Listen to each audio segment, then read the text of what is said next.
Hey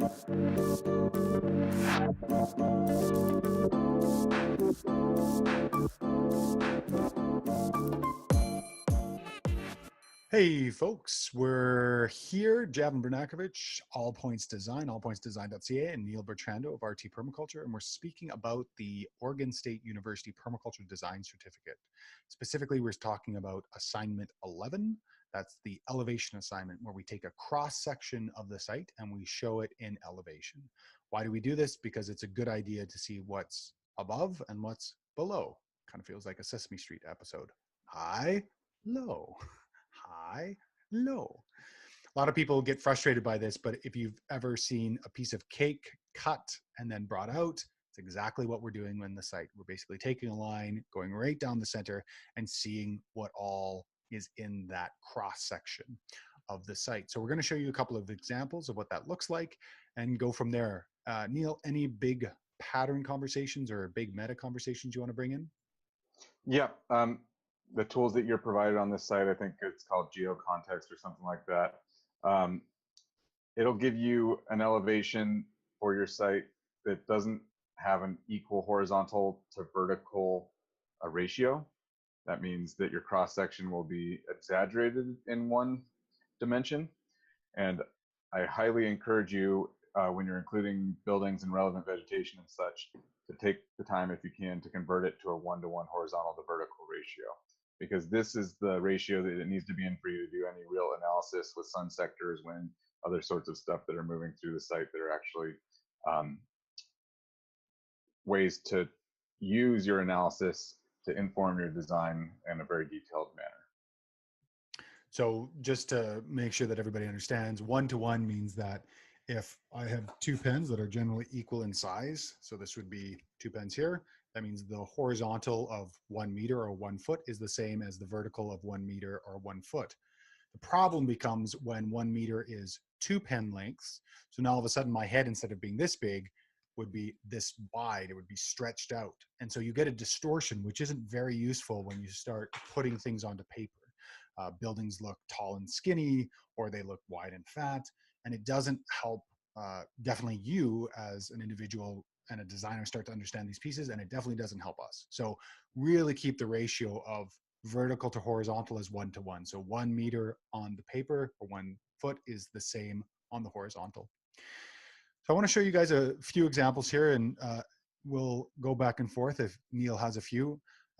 This was a great example given to us with all the information on one page again. So not only do we get the site, which I want to see, as well as the cross section, which I absolutely want to see. I want to see where this cross section is taken. I also get the Geo Context Profiler. So not only do we get it from the profiler, we also get it on the site, which lets me know that you know where this is. Not just using the computer program and running away saying, I did it, but you actually know what you're doing. Now, again, we get a real weird type of profile elevation when you start having a distorted ratio. When you take a look at what it looks like in real life, very, very different. So this is a great example because they showed us the profile and then they showed us what it actually looks like when it's in relationship. So I'm just going to punch in here. And they did a few things here which I really appreciate. So I'll show you a few things that I enjoyed. So first and foremost, we have a good scale. They could have put a scale on the bottom as well, which would have been nice to see. They gave us a sense of the street and the pavement or the sidewalk, showed us the hedge, cherry blossom, holly, apple, great to see. They used a dotted line to show us what the height is generally across the landscape. So the holly and the house are about 9 meters. I like to see that over top of these structures. It's a little bit more difficult to do the line conversation. So if you can, if you want to put it a line, fine, but I do like seeing this here.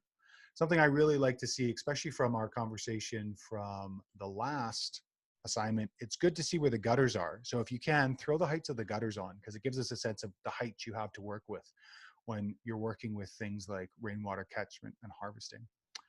Something that's not required, but they did, they showed us the winter noon and the summer noon sun angles. Great. Really starts to show us the shading potential of the site. So you can see at noon, this site is almost completely in shade with the summer, or pardon me, with the winter sun because of the sycamore tree in the back. Come the summer, you start to see where all the shaded areas are. So, and again, more we can see your comprehension and understanding of where the shade and the different elements are, better off we'll be. Could have showed us a little bit more in terms of what this area was, if this was grass or if this is road, or if this is grass and this is road, would have been nice to see. I'm going to punch out here and then go back to some of their description. So they showed us the building, showed us the site elevation, showed us the gradient between the curves, said that the gradient from Geo Context Profiler was the same on site, which is a good thing to notice. It's 3%. So this is the difference in exaggeration. This is 3% and this is 3% because the units are different.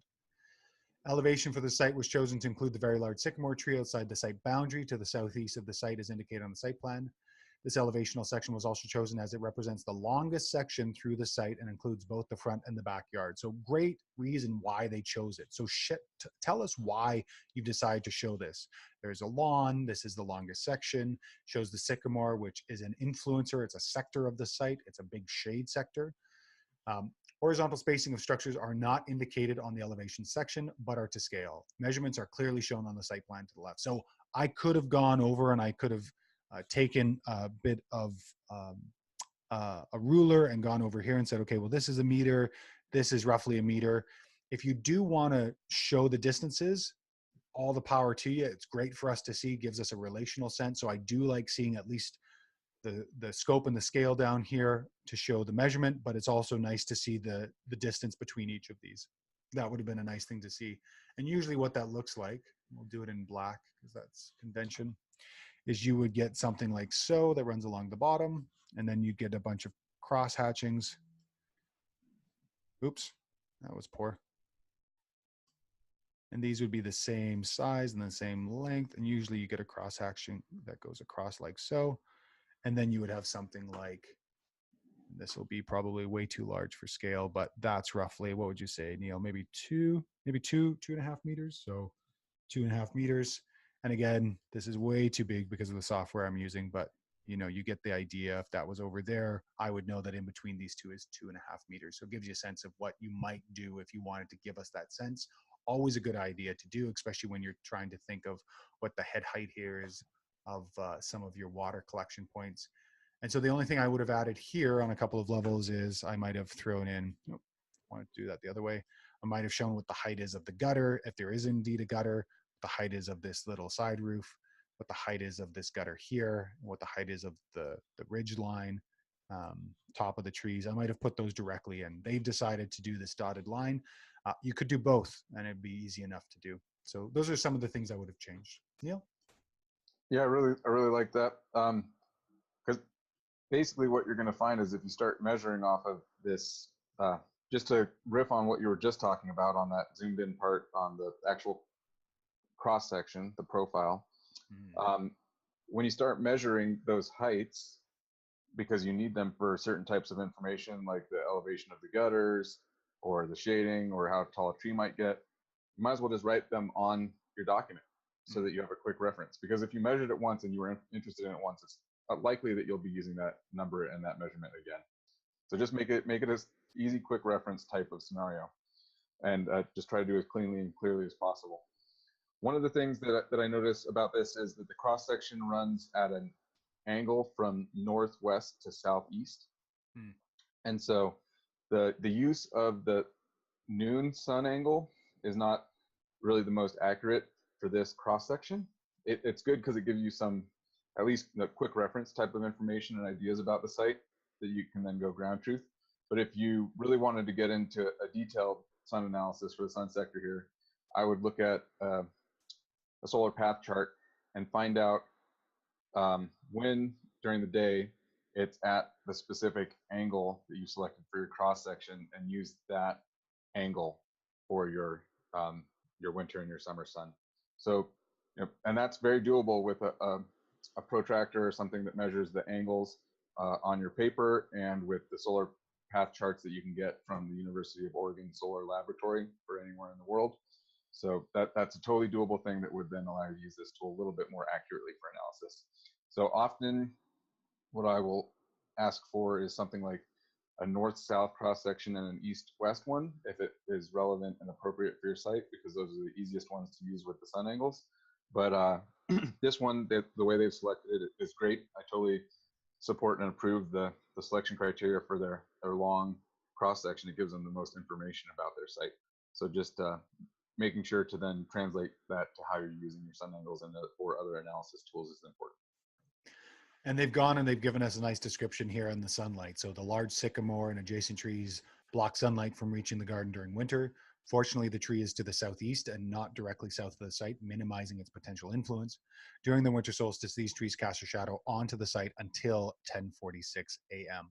So they're already starting to do a bit of that analysis and showing us that while this does come down, it's not necessarily a full issue, because they're saying, again, winter solstice, we're just at 10:46, which makes sense. If it comes over, it wouldn't be directly north of this tree. It would be just a little bit over. So they're starting to do a bit of that analysis, and it's great to see. Totally. I really appreciate that they've included off-site items in this analysis that directly affect the sector energies and or influence the site characteristics. That's an important thing, not to just limit yourself to your specific site boundaries. And if shade is something that people find tough to understand, take a look at this aerial. This aerial was obviously taken sometime in the spring or summer. I'm going to guess summer, because the angle is quite acute. And if you take a look and start to track what we're saying here, so here's the garage, here's the garage, here's the garage. So we've got all of that. And then afterwards, we've got a bit of a hedge. So we've got a bit of a hedge, and then we've got a small area in the back here. So you can see this is probably sometime before or after summer solstice, because summer solstice, you're going to have this summer solstice shade band that would be just inside of here. So it's interesting, if you start playing the observation game, the reading the landscape game, you know that this is pre-solstice or post-solstice of the summer, because it's a little bit further across, and it would probably hit just here on the edge. Cool thing about this is we could actually do this all by hand, take a protractor, understand this angle. We could work back where this is on either side of the solstice. And that's really the fun of playing with solar angles and doing a sunshade analysis, or working with different applications like Sunseeker on different tablets and phones, is you get a real good sense of how the sun works, and you start to tune yourself to the sun, which is something we don't do anymore. It was something that was a part of our species for a long time, and once we get inside and spend all of our time here and are mostly deficient in vitamin D, we forget about that. So it's an interesting feedback loop. If you have to take vitamin D, chances are you don't understand the sun as well as you should. But we'll leave that there, because that goes into philosophy. Neil, how about an example from you? So here's a quick example. Javan's been great about getting people to do portfolios, and so I'm tagging on to that theme. He's introduced it to me. Historically, my students have not been doing that, so if you won't see much of that in my examples. This is Geo Context Profiler. You can see it's direct east-west across the site. I'd really like to see the site boundary. Just you could draw it on. They put a text box in. They can draw the site boundary on here.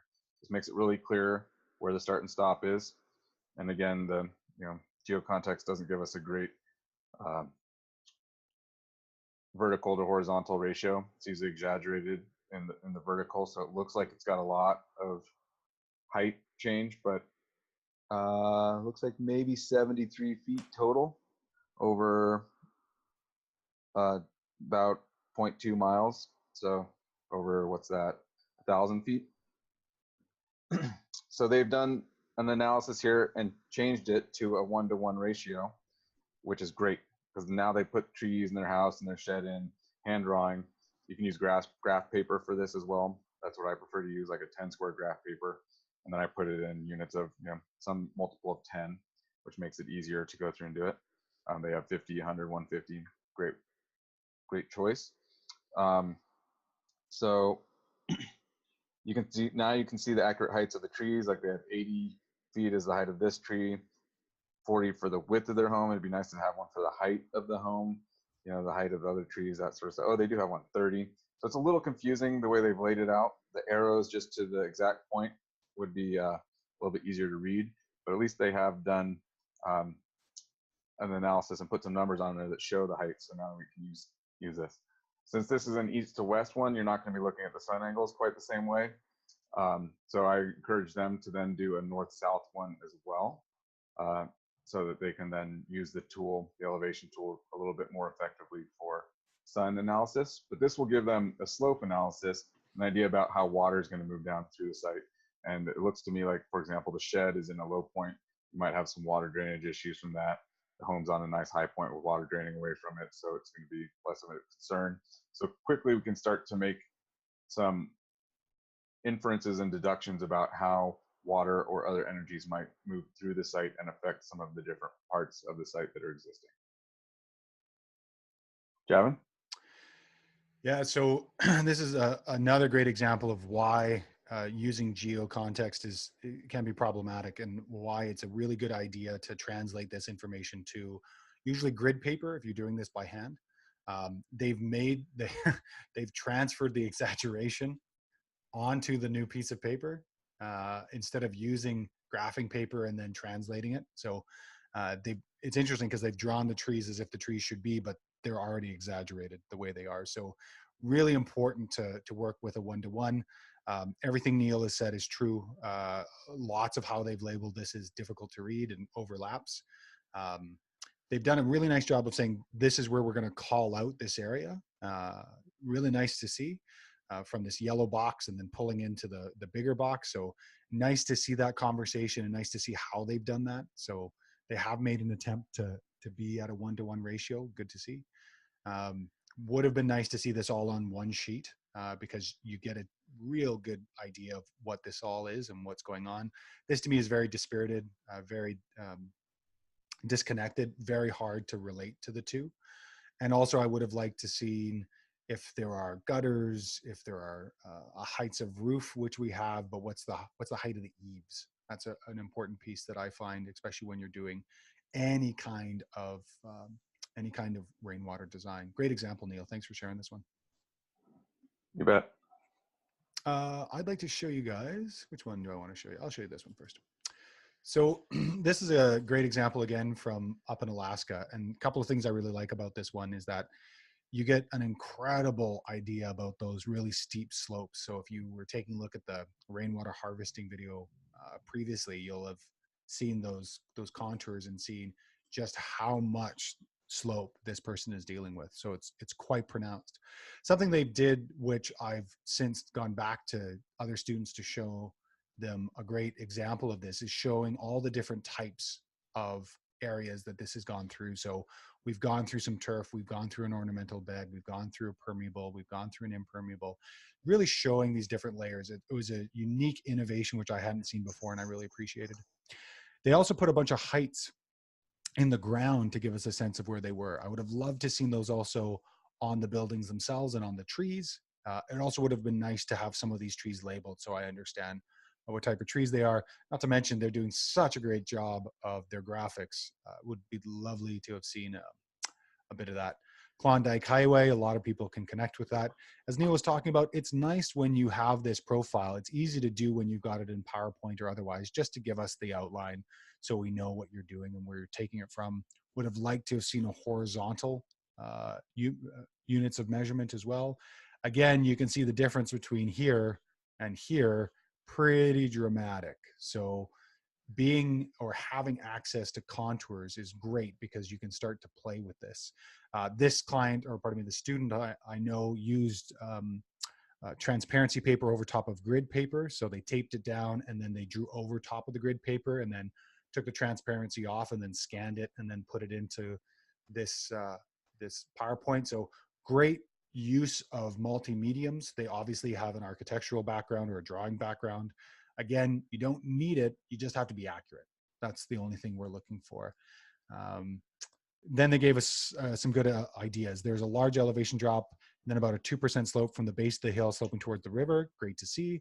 The main part of this garden was an undulating pattern primarily created by human development. It would be ideal to get better field verification for actual elevations in the main part of the garden using a laser level or bunyip water level. So they're already starting to think, okay, good information, could be a bit better, want a ground truth. And ground truthing is when you take the information that's gathered outside of being on the ground and then going there and saying, is this true? Because if it isn't, you have to go and gather your own primary data, which happens in a lot of places. Almost every place that I've been in Canada, I've had to facilitate a survey and pulled out that information out of the site. Now, in this course, we don't require that from you. If you want to go into design in a more professional standpoint, you will have to source and solve that problem because a lot of sites do not have that data. A couple of sites do. They have really good GIS service, or the Atlas Vault in Alberta has every single section LiDAR down to 2 centimeters. So if you want to pay $500 for a section of LiDAR data, you can get all of that. But very few places in the world have this information this well. And there's I always hear conversations floating around that NASA is going to LiDAR the planet and it's going to be available to us. And as you saw Neil start to smile, it makes us smile a lot because that kind of resolution would make all of our lives easier. But for right now, chances are you're going to have to do a bit of work. So great example here. I just want to make sure there wasn't, they put everything on one slide. Neil, thoughts about this one? Let's see. I really like the color coding. For me, this is a big site. It looks like there's a fair amount of complexity. I might advocate for a second or even a third cross section because there's multiple buildings in different locations, that sort of thing. So, if your site is complex, has some really interesting slope or structural or vegetation characteristics, you might want to expand this and do more than one, do 2 or 3 to really understand your site. Very frequently, I'm doing that with the site at the understanding level, and even more frequently at the design and display level to communicate ideas and concepts.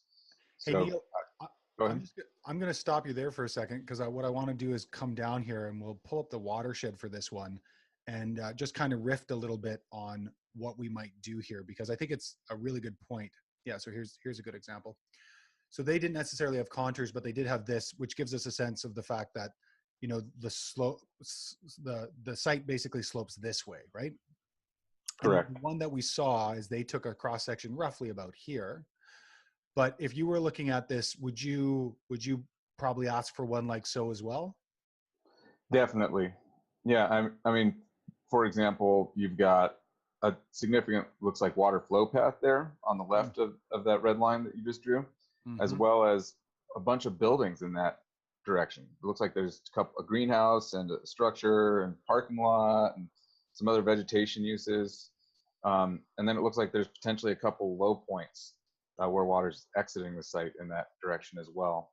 So, in order to understand water flow, movement of sediment and materials through the site, changes in heights of trees relative to buildings and stuff like that, I think it'd be useful to have at least that one additional cross section. Great, thanks. I'd like to mention one other thing on the vegetation side of things, and that's that you mentioned it'd be nice to have names of trees, or at the very least deciduous versus evergreen. It looks like they've kind of done that with their symbology, so maybe just a legend that calls that out, because that's going to dramatically affect the sun and wind and how they interact with the site. Awesome.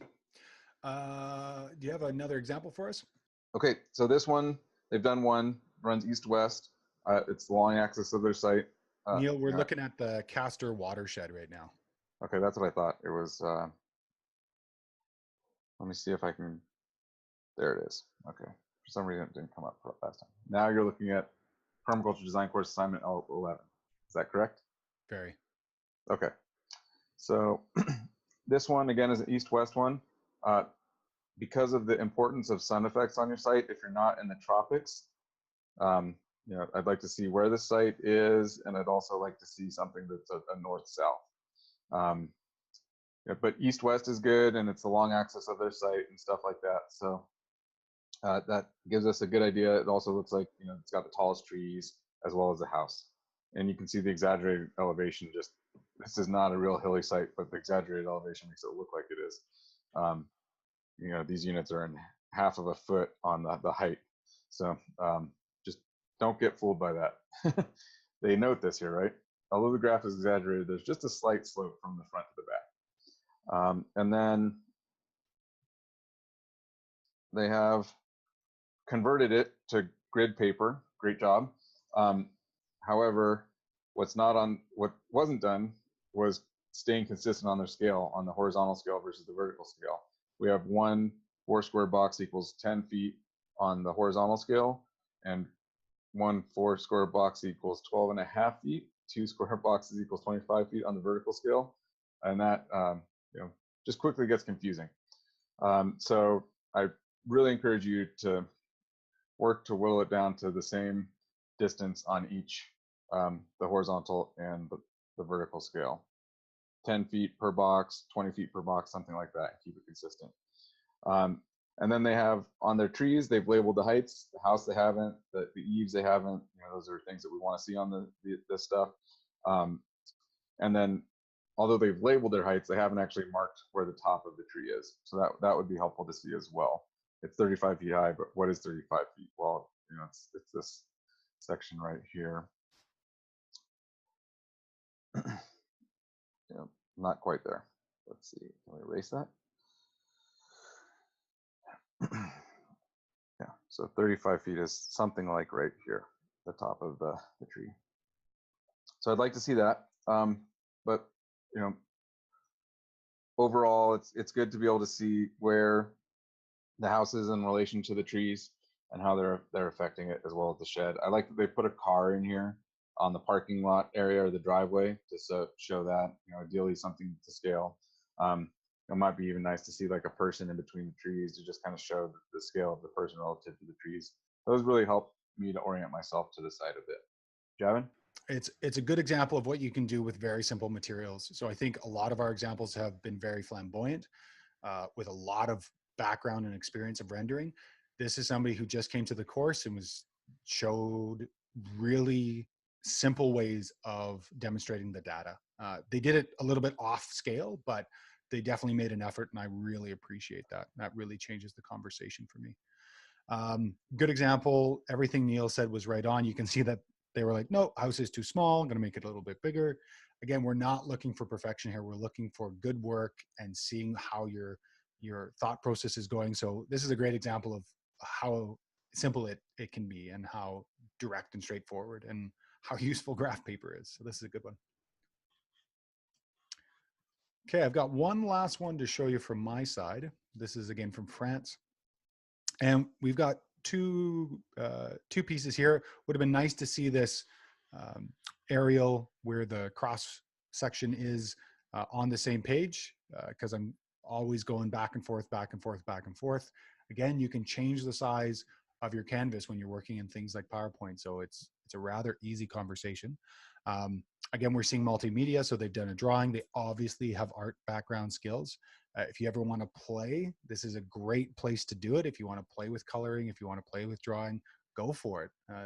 You've got 10 weeks and lots of assignments to practice. And Neil and I are very good people to practice on, because we want to see you get better. So it's a good example of that. They've shown us the Geo Context. They've also shown us how off it can be, like even in between this 10.4, 20.1, 30.3, like, oof, frustration. Anyways, one-to-one ratio. So here we've got a sense of the slope, which is great. We've got existing garden, great to see. Utility pole. Now, something they've done here is they've layered their vegetation, and there's pros and cons of this. So if we go down and we take a look at this tree in particular, this tree right here, this tree is behind and this tree is in front. Now, the way this looks, it looks like this could be right in front of it. So I really do like just seeing what's on this line. I know people want to see all of this background. I have a solution for you. If you want to do that, take the line and only put what's in the line in color, and put anything that's behind the line in grayscale. So it really gives me a sense of what's on the line and what's behind the line. I had a student do that once, and it was stark. So I understood exactly what was going on. This is also a bit illusionary in terms of trying to see what is and what isn't.